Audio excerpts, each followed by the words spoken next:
This is a sports car, or a car, or a Ferrari. What holds more importance to you? What resonates more with you? This is Vega to you, and today I'm going to be analysing this advertisement, or analysing advertisements in general. So, when analysing advertisement, what do you have to think about? You have to think about all kinds of different things. You think of the general atmosphere. What does this create? What sort of atmosphere is this? What are these clouds doing? Are they creating tension? Is this car whizzing through off the screen? Who knows? Whatever you're thinking about, the atmosphere of the whole picture, the whole mood the whole atmosphere that is created by the advertisement, and what mood it's trying to create in the audience or you, and how does it go about achieving it? What's it do to create this atmosphere and create this mood? Another thing you have to consider when creating an advertisement is, what is the design of the advertisement like? Does it use axial balance or some other form? How are the components arranged? So in this advertisement, we've got the Ferrari logo, very distinctive, with some in red, which coordinates with the model name and the car color in this advertisement. It's positioned in the top right, highlighted by a lighter gap in the clouds, which contrasts with the darkness of the Create Thunder slogan, and the horse, which is representative of the brand and logo as a whole. You have to think about, what is the relationship between what is here, the picture, and what is here and here, all the writing. So if we're thinking, okay, what does this tell us about it? It tells us all the specifications, tells us the brand. This is just a standard sports car, but it's actually a Ferrari. It's so much more. It's a means of creating thunder, of making an impression. You have to think about all those things. You've also got to think about the use of white space. There isn't really any here. The background sort of drifts into just whites and greys, like the mountains in the background, which are just completely dark, nothing else. But there's no real white space as such. But yeah, this middle section all through here is kind of acts as white space, I guess. The black, creates almost a sinister atmosphere in the background. You also have to consider what sort of signs or symbols are in it and what role they play. So obviously the logo, the distinctive car with the little bit of yellow there, you can see the actual logo, the little actual badge on the car.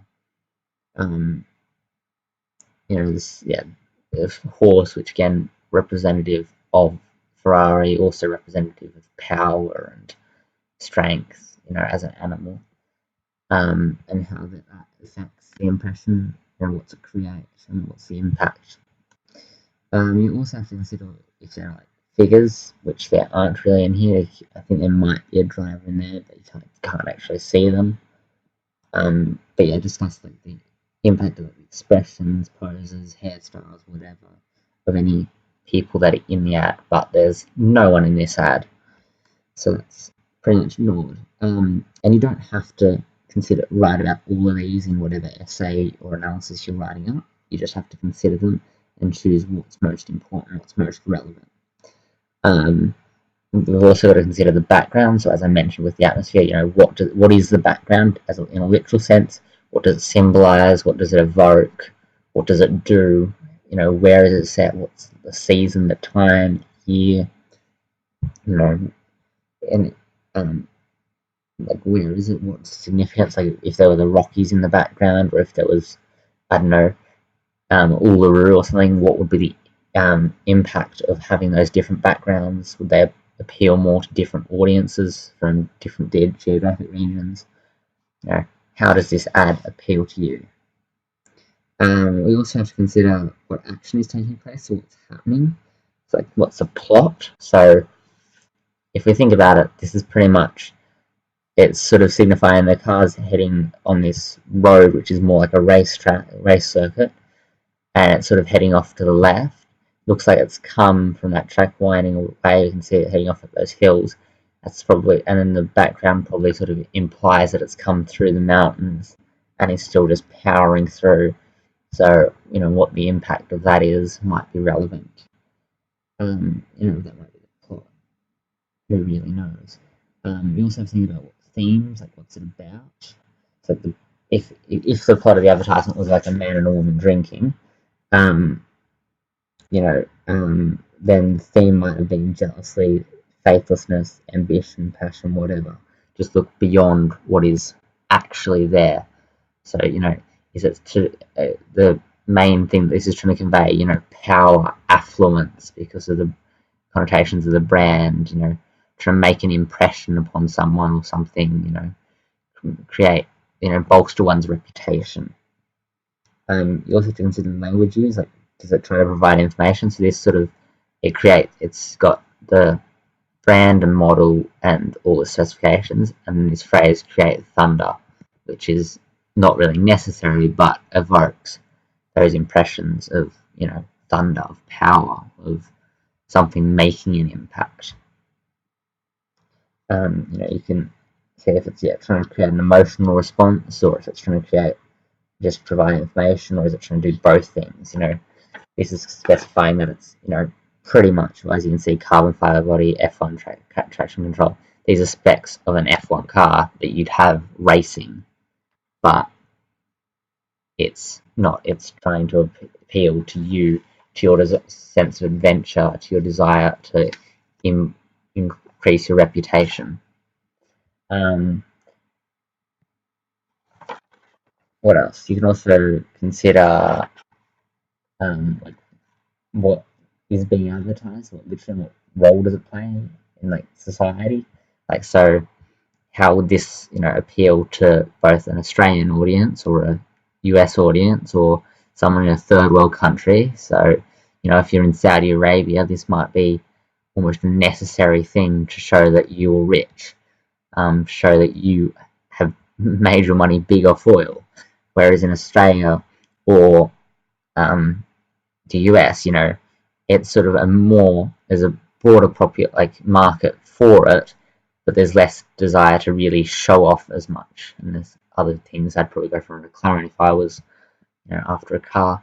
But yeah, this Ferrari is trying to appeal to, well, it's up to you to decide who this is trying to appeal to and how it appeals in different ways to different audiences from different places around the world. And then you can also consider aesthetic decisions. So, is this a photograph? Is it what kind of shot is it? If it is a photograph, like what significance do long shots, medium shots, close-ups have? What about the lighting, the use of color, the angle of the shot? So we're seeing the car side on, so we're getting that perfect traditional view, the sleek lines of it, with the background. It's quite a wide frame. This is and it's portrait, which is interesting. So you've got the car there, and then the whole background with all the information and everything. You can also consider, what sociological, political, economic, cultural attitudes are directly affected in the advertisement. So, if it's about a pair of blue jeans, but it might indirectly affect things like sexism, alienation, stereotypic type thinking, conformism, generational conflict, loneliness, elitism, whatever. So this would be more, elitism, for example. You're trying to show that you're better than others because you have a Ferrari. It's something that might be one of the cultural, social links to it. It's also worth considering what time periods this for. So the Scuderia was, I think, 2004 to 2009 it was in production, and this advertisement was made by a visual designer, not actually by Ferrari, in I think 2005 or 2006. So it was just an alternative by visual designer Jan Mayer, and I mean she's done a pretty good job, honestly, and it's quite an appealing advertisement selling this Scuderia for 30. Yeah, you've got to consider your responses to these questions, and they should work into a close commentary or analysis or whatever the thing is, and you treat it like you are analysing a poem or another piece of writing. You sort of figure out a structure, figure out how you want to structure paragraphs. Usually want to stick to 3 or 4 really main either concepts or techniques or like impacts, whatever, and make sure you conclude probably with something like sort of, you don't want to just summarize everything, but you want to sort of say the effect overall, how this is all work, how everything's worked together to create what, to what effect, to what aim. And in the introduction, it's just sort of more, the basics about it and what's being advertised and how, like what's the platform that this is advertised on. We didn't actually get provided what platform this is, but this was designed to be a magazine ad, just a full 1-page spread, which it definitely would catch my attention if it was in a magazine, and I'm not a particular car lover. So yeah, hope you enjoyed this little rough idea on how to analyze an image. Hope you can find these things useful. And if you enjoyed or found it informative, please leave a like and subscribe for more content. Thanks for watching. This has been Vagga to you, and goodbye.